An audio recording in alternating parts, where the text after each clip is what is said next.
following the suspension of the 8 opposition parliamentarians from the National Assembly and the non-access to their salaries and allowances, as was informed by Clerk of the National Assembly Sherlock Isaacs, PNCR Youth Policy Advisor and economist Elson Lowe divulged that as extreme as the action may be, the APNO AFC will not stand idly by and allow such action to continue in Guyana, more to the National Assembly. We will apply pressure and we will get changes as time goes on these types of issues and on various other types of issues. A willingness to be suspended from Parliament, to not receive pay, to make those types of sacrifices.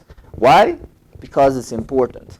It is not an accident that those MPs were suspended over the passage of the Natural Resources Fund Act bill, which is the bill that governs the oil monies. According to the Clerk of the National Assembly, the 8 suspended members of Parliament, MPs, would each lose 4 to 6 days' pay each month and would not be allowed within the precincts of the Parliament building or chamber, use of the library, or participation in committee meetings.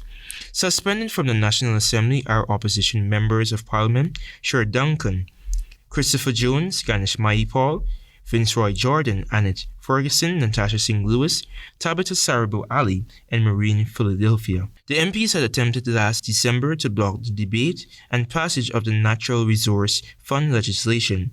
The opposition members of Parliament's contention is that there was no consultation with the political opposition or civil society.